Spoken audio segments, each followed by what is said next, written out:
Hello, everyone. Welcome to IDCONversations. I'm Micaela from Scary Mommy's Live, Work, Thrive series, and I'm thrilled to be your host today. If you're not familiar with the IDCONversations yet, each month, the team at ID and Discovery Plus are digging into the most fascinating true crime stories that you just can't get enough of.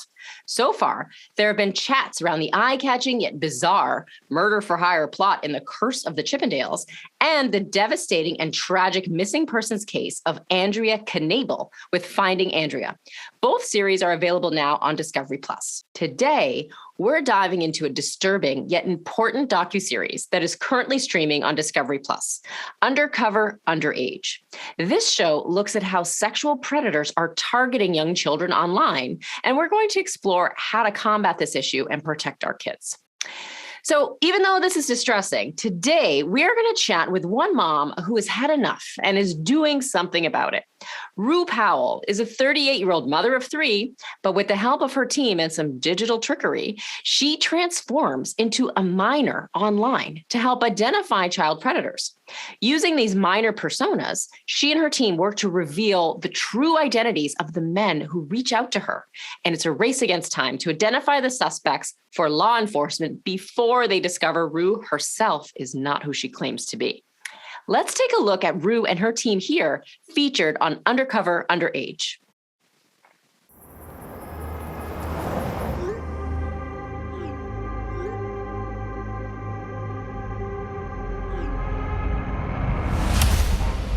Every day, adults exploit and abuse minors online. My name is Roo. All right, I need quiet. And my organization helps law enforcement stop them. He has multiple pseudonyms, and he does that because he needs to protect his real identity. And it's making it almost impossible to find him. What do I need to find? You don't trust me. Well, you are a stranger on the internet. I'm sorry. I'm a 38-year-old mother of three, but with the help of my team, I transform into a teenage girl.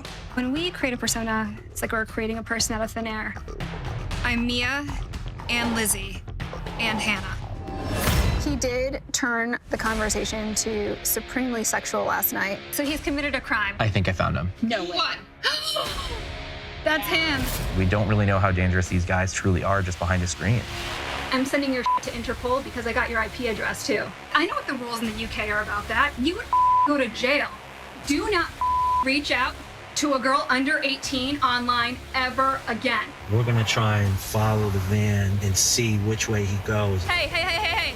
Oh my God. He said he's here. We become the target. Get inside, now! To help protect the underage. I think you should duck down. He's staring straight at you.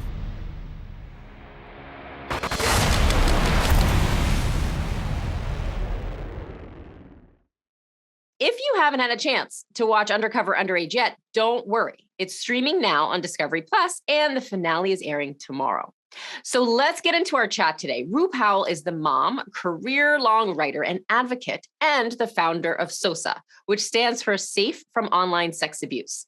Through this nonprofit, Roo works to raise awareness and combat the pervasiveness of online abuse and exploitation of children. Welcome to the IDCONversations, Roo. Thank you for having me. So this is intense. It can really feel like a lot to process. Tell us, how prevalent is this issue really? How hard do you have to work to get kind of lured by these predators? I think the troubling answer is that it's not very hard. We put decoys online and these perpetrators reach out right away. The volume is intense, and I would say the volume is so intense that there have been times where we've had to shut down other decoys in order to be able to pay attention to the more egregious ones that are coming in. So there have actually been a few arrests due to your work that we can witness in the docuseries. How do you work with law enforcement to identify these perpetrators? And also, I'd love you to tell us more about, what actually constitute, illegal activity. Like, does the person have to ask for a photo? Or, I'm just curious. I don't know a lot about the legalities involved here, but I imagine it must feel pretty, intense when an arrest is made. So we do work with law enforcement. However, I am very much not law enforcement, and we recognize that SOSA is not law enforcement. We do, however, want to assist and aid law enforcement. And the way that we do that is we identify the bad actors online. We gather our evidence and we hand it over to law enforcement so they can do what law enforcement does. They might take our evidence and respond in a number of ways. They might do their own independent investigation. They might take over our accounts and they're the ones communicating as the 14-year-old girl or the 15-year-old girl. Or they might ask us to continue. They're logged in the same time we're logged in, and they're seeing the messages come in concurrently, and an arrest happens after that. These laws really do vary by state. Generally speaking, it is illegal to send photos of your genitalia to a minor. It is illegal to, it is against the law to send CSAM, which is child sex abuse material, what a lot of people know as child porn. It is against the law to try to have sex with a minor. There are certain things that, is kind of universal, but state by state, there are laws that vary. Is it illegal to send a lot of abusive language to a minor and talk, a lot of sexting, what we know as sexting? In some states, it's just conversation. They don't view it as being illegal, even if it's abusive. Wow. So are you actually in coordination with law enforcement in multiple states across the country in this process? Yes. So when we put a decoy in a city, we already have relationships with law enforcement in that city. Of course, the internet is everywhere, so perpetrators might not be geofenced to that city. So we might be working with law enforcement in Orlando, but we might be talking with a perpetrator out in New Mexico. And so then they have to kind of liaise with law enforcement out there. And so in those cases, we end up communicating with other law enforcement and we have to kind of explain what we do. But we make sure that we are working with law enforcement before we launch a decoy in whatever city we're in. That's impressive. So in Undercover Underage, we watch you and your team. You're super internet savvy, all the tricks of the trade to kind of lure in these predators. Can you give us an overview of who's on your team and how everyone works together to make it happen? Sure. So first we have Kelly BECKER, who is our research lead. She takes little bits and pieces and fragments of information that we give her, and she kind of goes nuts on the internet and tries to put those pieces together. We have SHELBY, CHIKAZAWA, who is our social media lead, and she kind of has this niche understanding of certain corners of the internet. So anytime an ACM or an adult contacting a minor is talking about anime or gaming, we tag her in immediately. So she does a lot of the early on communications with our ACMs. Then we have AVALON ESPOSITO, who is a writer by trade, and she's our story developer. And so when we're putting decoys online, she really creates a substantial backstory for each one. Matt Monath is our visuals lead, and he is the one who's responsible of transforming me from 38 to 15 digitally. That is amazing. I had to ask, the makeup person is key here. I mean, you look gorgeous, but 38 and 15, a little bit of a difference, right? So to pull that off, you really have to have the hair, the clothes, the shoes, even the mannerisms really down pat. That's really impressive. Do you have to practice kind of getting into these characters? I don't know that I practice so much that I scour TikTok for inspiration.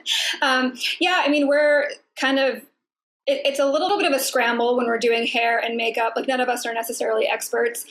So we're doing hair and makeup and we're putting on teen clothing and we have the context of a teen bedroom. And then there's language. We study language of what young people are saying today, which can be very different from what they were saying a year ago. But we have to be able to study that so we can not only communicate effectively as a teenage decoy, but we can also identify when an adult is pretending to be a teenager. Wow, that is amazing. And I'm sure there are so many crop tops involved. I have 2 tween and teen daughters, and it's all about the crop tops. You could not pay me enough money to roll in a crop top, but I feel like you could pull it off. I want you to imagine the pain of wearing, of combining Spanx and a crop top. That has happened. The worlds collide. Yes. That's a rough one. So you and your team build these characters, you're setting up these decoys, and then how do the perpetrators find them? Are there tactics that they use to lure kids in? And I'd love to know, just for all the parents watching out there, if there are certain sites or apps that are kind of known to be the places these perpetrators circulate. All great questions. So when we post online or when we put a decoy online, what we're doing is very representative of how teenagers act online. If we're posting something on Instagram, or if we're posting a video on TikTok, all very normal. And we kind of just sit there and wait. And these adults reach out to us. And that's when the communication starts. We're not the ones that are starting the communication. We don't reach out to an adult and start that dialogue ourselves. As far as specific apps that are worse than others, what I tell parents all the time is that regardless of the app or the website, as long as there's the capability to chat in it, as long as there's some sort of chat function, there's the opportunity to abuse a child. So for example, messages on Words with Friends, the Fitbit app, any sort of gaming app, any sort of coloring book app, any sort of makeup app. It is not exclusive to Snapchat or TikTok or Instagram or those apps that we think of. It really runs the gamut. And especially, really, it's any app, any website, any platform where you're able to communicate with another person. However, as a parent myself of a teen and 2 tweens, I know for sure, bright line rules, no Omegle, because it is a website where you are paired anonymously with someone else around the world, and you can start chatting or you can start video chatting. We have seen so much adult content and so much abusive material on Omegle that I would just not want my kids to touch that with a 10-foot pole. Good to know. My kids, I'm so mean. Mine don't even have a phone yet, and they're in 6th and 8th grade. I'm like trying to just keep that at bay for as long as possible. So your work has obviously led to some very dark situations. And we've been talking about mental health, and, obviously there are so many related concerns with social media and apps and just looking at screens. But you're putting yourself in these situations that are taxing and must take an emotional toll. How do you kind of separate from that? Or, you go through this day of cat and mouse online with these horrible people, and then you go home to your family. How do you make it work? My flippant answer is not well, but the more extensive answer is I do my very best to compartmentalize and separate the two. So when I'm here at the office, I have no photos of my kids. I have no cute notes from them. I have no reminders that I am a mother here at the office, because here at the office, I am just the person that does this work. On the flip side, when I am at home, I am just the mom. I am just the woman that signs field trip permission slips. I'm just the woman that, grocery shops online. Like that's my role there. And I don't do work at home. It is really important to me to keep the two separate. Even with the clothing that I wear, if I wear something as a decoy, or if I'm scrambling and I have to keep my shirt on, my regular adult middle-aged shirt on in order to do a video call because we're scrambling or something's happening last second, that shirt is automatically deemed cursed, and I can no longer wear it in my everyday life because I have to keep that separate. Otherwise, I'm starting to muddy the waters between Roo the person and me as a decoy. And so I need to keep those things separate. The main thing that I keep coming back to is that, yes, these conversations are rough and it's abusive and it is taxing. But better me than a 14-year-old or a 13-year-old or whomever. I am 38. I have reasonable coping skills. I have access to a therapist. I have a support system. I can recognize when something is affecting my mental health. Not every kid has those luxuries, right? Not every kid feels like they have someone to talk to. In fact, a lot of kids feel super isolated in this. So I feel lucky in that way. I would rather absorb that than some kid who doesn't have the resources they need in order to deal with the kind of abuse that we see in Undercover Underage. So as parents, it's, in today's day and age, really hard to keep our kids totally removed from the internet and social media. As much as we try to, delay the process, monitor what they're doing, steer them toward being good digital citizens, they're going to be exposed to it at some point. And there are some really wonderful, valuable tools out there on the internet for kids. So what advice do you have for parents in going out there and having their kids access the web safely? What would you recommend people look out for? I think more than looking out for specific signs or specific apps or specific phone usage, caregivers need to really foster open and honest lines of communications with their kids, because that is going to be the one thing that really helps when something comes along that seems a little bit off. If we can train our kids to trust their gut and be able to say, oh, that doesn't feel right, or oh, this message seems a little weird, and feel comfortable enough to go to a parent or caregiver or trusted adult and say, hey, something's off here, without fear of, something punitive happening, I think that's really important. In fact, I think one of the things that's keeping perpetrators safe, keeping predators safe, is victim blaming. Because kids are afraid. They're afraid they're going to get in trouble. They're afraid they're going to be blamed. They're embarrassed. So they don't tell their parents, or they don't tell anyone. And these predators are able to do what they do because they know that. Or they'll warn kids of that. Like, your parents will be really upset if they knew that you sent me those photos.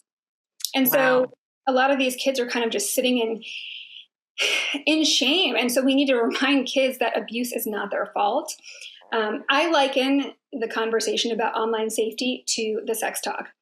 I don't have the sex talk with my kids just once. It's something that we talk about frequently. We have conversations about puberty and consent and autonomy very frequently. And we do the same when it comes to online safety. And so while you are out there creating these personas, I'm guessing you have, supporting Instagram accounts and TikTok accounts where you're this minor, right? Do the perpetrators also have those fake backstories created online? I'm just thinking of, a friend of mine's discovered that her son was chatting with a stranger online who was claiming to be an 11-year-old girl, which it could have been an 11-year-old girl. But how does a parent figure out if the person on the other end is who they say they are? Oftentimes, I will say this. It's important for kids to not speak with kids unless they actually know them in real life. And here's why. I have posed as an 11-year-old online and a 13-year-old online. And a common tactic that perpetrators use in order to collect CSAM, child sex abuse material, also known as child porn, is to pose online as another 13-year-old girl. So I'll paint it for you this way. I'm a 13-year-old girl online.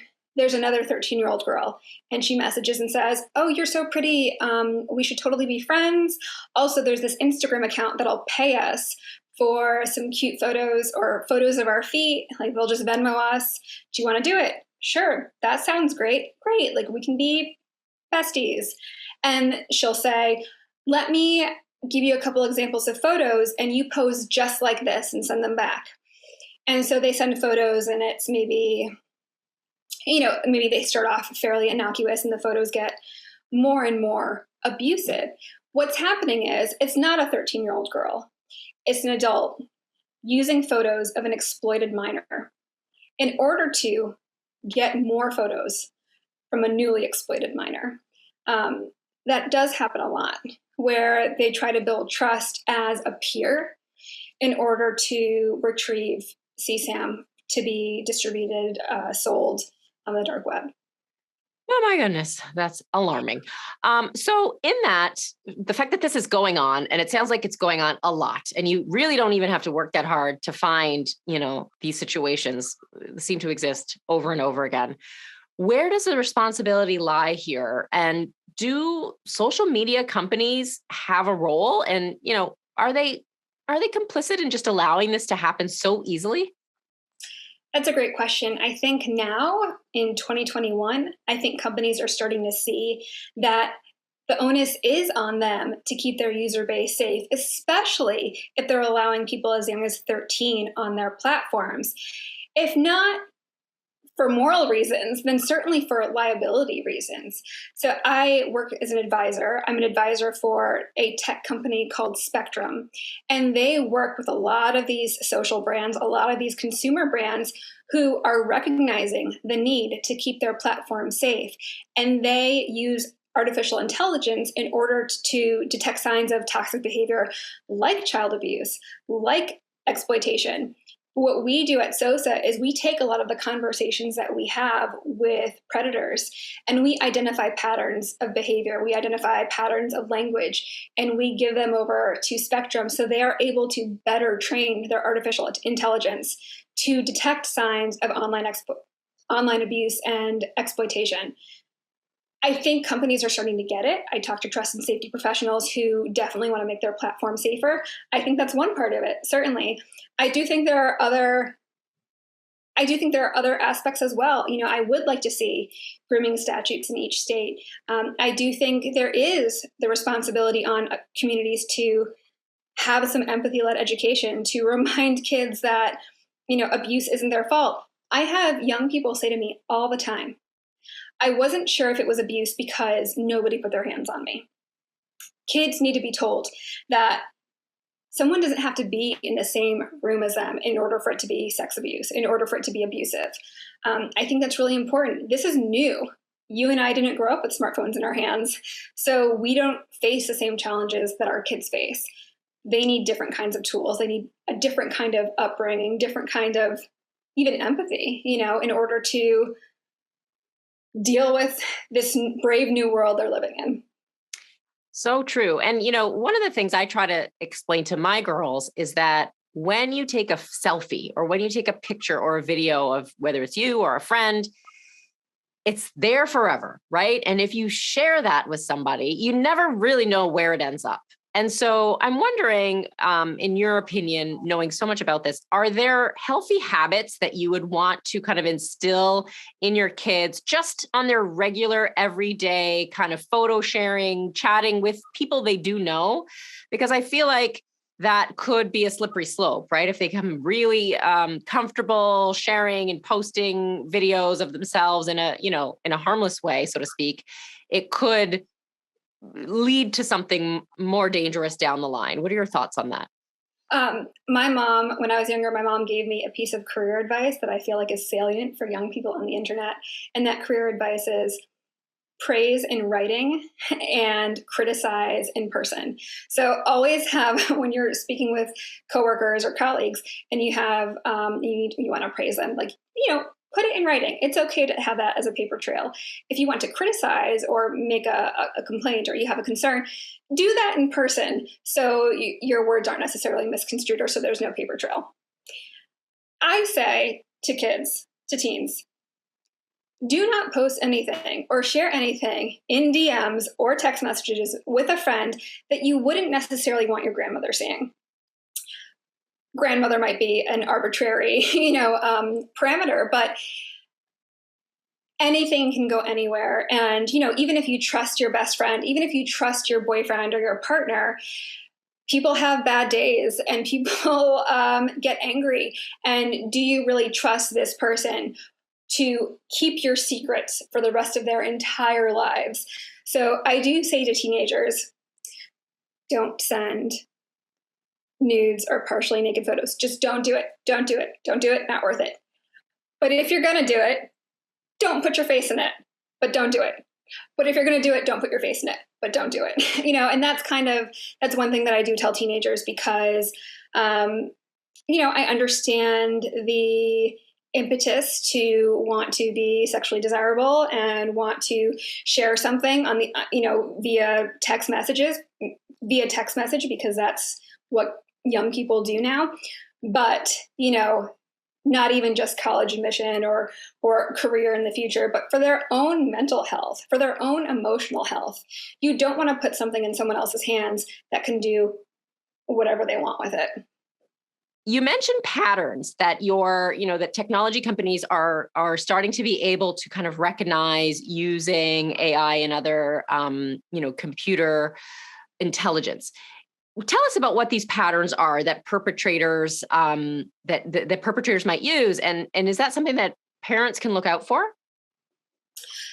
I do think it's something that parents can look out for if they are having very regular discussions with their kids. But this is the kind of thing that can happen pretty quickly. Maybe it's something that they can share with their own kids. When I speak with high schoolers and middle schoolers, I do tell them about this so they can recognize it when it happens or if it happens. One is we call it white knighting, where an adult will talk to a kid and say, hey, you have to be really, really careful on the internet. There are a lot of really bad guys out there who would totally want to take advantage of you. And you really have to be careful. And essentially what's implied is there are a lot of bad people out there, but not me. You can trust me. I'll take care of you. And that's just kind of a method of building trust in order for a minor to let their guard down. Another example is something that I call weaponizing puppies. So when you and I were younger, we were told, hey, if anyone ever comes up to you and says, can you please help me find my dog? Don't go with them because they're probably trying to kidnap you. The internet version of that is, let's say they're talking on a kid and adult or talking on a public platform. Maybe they're on a gaming app. They might say, hey, if you give me your Instagram or if you give me your Snapchat, I can show you pictures of my puppies. Give me your Instagram handle so I can send you photos of my puppies. And you'd be surprised how often that's used with younger kids, 11-year-olds, 12-year-olds, 13-year-olds. Or they'll even say, oh, this is a picture of my toddler, really leaning into the fact that they're a parent so they can be trusted. That is another method. Another method we see is adults using something called the numbers game. What happens is an adult will send a kid a link or an image of something called the numbers game. And there's a series of numbers that correspond with a series of questions. And they start off really benign. Number 1 might be your middle name. Number 7 might be your favorite color. Number 9 might be, it just kind of keeps going. So instead of saying, Micaela, what's your favorite color? I might just say number 7, and you would look at the list, see that it's what's your favorite color, and respond to me.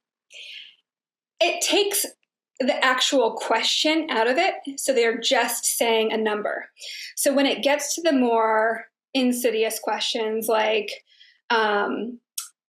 what kind of underwear are you wearing? Or how far have you gone sexually? Or would you ever do this? Or have you ever done that? The really sexual and starting to be abusive questions, they're not saying it themselves. They're not saying, would you ever XYZ? They're just saying number 73. It kind of removes that yuckiness from the conversation, so a kid might feel a little bit more comfortable. It puts some sort of layer in our minds that makes it feel safer. So those are 3 things that I always warn high schoolers or middle schoolers about. So that's very disturbing. Now, let's say there's a parent out there listening right now and they're like, oh my gosh, the numbers game, just saw this come through on the text the other day. So they've discovered that their kid has potentially been contacted or abused by a predator. What does that parent do in that situation? So if a parent has, confirmed, or if a parent has discovered that someone has broken the law or been abusive to their kid in some way, they should absolutely take screen grabs and send that information over to the FBI hotline. There's a NCMEC tip line, local law enforcement, see if there's an Internet Crimes Against Children task force that can handle that case. When they talk to their kid, my suggestion is to always lead with care and concern, because even if their child seems fine, they've just been through it. And those kids need to be reminded that abuse is not their fault. This seems like such a heavy topic and line of work for you. What got you involved in this field in the first place? I am a career-long writer. I've always cared about advocacy and child advocacy. I've written about sex trafficking and the refugee crisis and poverty and sex abuse. I was working for a tech company in the child safety space, and my team put a decoy online kind of to demonstrate the ubiquity of predation online. I ended up writing about it. That piece went viral and got some media attention. And it really inspired me to it inspired me to start SOSA, because I felt like we needed to put more of an effort behind it and see what we could do to help move the needle when it comes to online sex abuse and exploitation. It seems that within seconds of your accounts going online, you have a sea of grown men reaching out to you. What is your goal with this docuseries and with SOSA? The overarching goal is to prevent the online sex abuse and exploitation of children. And we do this in a number of ways. I think raising awareness is the most important part. It's really about more than just identifying one perpetrator at a time, because in the grand scheme of things, with the volume of perpetrators out there, that's not going to move the needle as much as empowering an entire society to combat it together will be. That includes, education. That includes raising awareness among parents and caregivers in schools, empathy-led education with kids, inspiring laws. I'd love to see the age of consent being raised from 16 to 18, grooming statutes in all states, and finding paths to rehabilitation for would-be perpetrators before they actually ever break the law. There are a lot of ways that I'd like to see us kind of support these initiatives, including giving law enforcement the resources they need to combat all of this. And do your kids know what you do for work? My kids do. They each have an age-appropriate understanding of what I do. My eldest, who is a teenager, gets it. She understands. She's very proud of mom, which feels really nice. And the other two have, high-level understanding of what I do. That's so interesting. I could see my kids being like, oh my God, Mom, you're so embarrassing with your teenage outfits. I don't let them watch the show, but my eldest, and I don't let my eldest watch it simply because it's her mom in it, but her friends watch it. And her friends like it. So I haven't completely embarrassed her yet. Well, I guess in a way it's, you're spreading awareness, and for the kids themselves, to see this playing out with somebody that they know in their lives must be like, oh, wow, this is a real thing, because it's not something that a lot of kids talk about, I would imagine. I think also for them, knowing that my daughter does have a cell phone and does have devices and does have internet access, I love technology. It allows me to do a Zoom with you, or to watch the news, or to FaceTime a family member in another country. Gives me access to cultures and, information. I think technology is great. It's just also another avenue that abusers can use as well. So that's where all of this comes in, where we have to, make new rules and have new tactics. So one more question that I'm sure a lot of parents out there are wondering. You mentioned that your kids have cell phones. Mm-hmm. Do you recommend any sort of parental control or filter or something on their phones so that you, as like the Beyonce of watching out for bad stuff happening on the internet, would be instantly aware of? Or are you just like, my kids we've had the talk, I trust them, go forth and let's hope for the best? Well, we do have some parameters. We do have some rules in our home. So, for example, they can't charge their phones in their bedrooms overnight. The phones go into this little docking station in the kitchen, so they don't have their phones in their bedrooms, at 11 p.m. texting when they should be asleep. There are a lot of monitoring services out there. None of them, I believe, are comprehensive enough. And I don't want parents to have a false sense of security, right? Because like before I said, it's not just the Snapchat or the Instagram. It's a lot of different apps, and a lot of these services are limited. Parents can use something like Circle, where it can disable internet all the way around throughout the household and all devices, and can block certain websites. I just always want to remind parents that even the coloring book app, even the gaming app, even, the most innocuous, benign app you can think of, even Words with Friends, if someone can communicate on it, then someone can also abuse a kid on it. So for us, the best defense is just having conversations all of the time, and really kind of encouraging that feeling that if something feels wrong, it probably is wrong, and just go with that gut feeling and let mom help you. Great advice. So I guess my last question is, what do you hope the show achieves? As long as the docuseries has been able to raise awareness about online sex abuse and exploitation, has educated a group of parents and caregivers, has educated young people, maybe inspires a couple legislative changes, all of that will have felt like enough. And I think that for me, what I would like to see happen is I would like for every parent to be aware of what can happen online. And I would like for every kid to know that abuse isn't their fault. I would love to see a real community effort behind eradicating online sex abuse and exploitation. Wow, that's a really incredible mission, and the work you do is so meaningful. I know that after watching this, the fans out there will have a lot of questions. Where can they find you and more information on SOSA if they want to get involved? Sure. So we're online at sosatogether.org. We're also on all of the social media channels at SOSA Together. I'm online at Roo, ROO_Pow, POW, on Twitter, Instagram, all of the things. And please feel free to reach out, ask a question. We're here to help.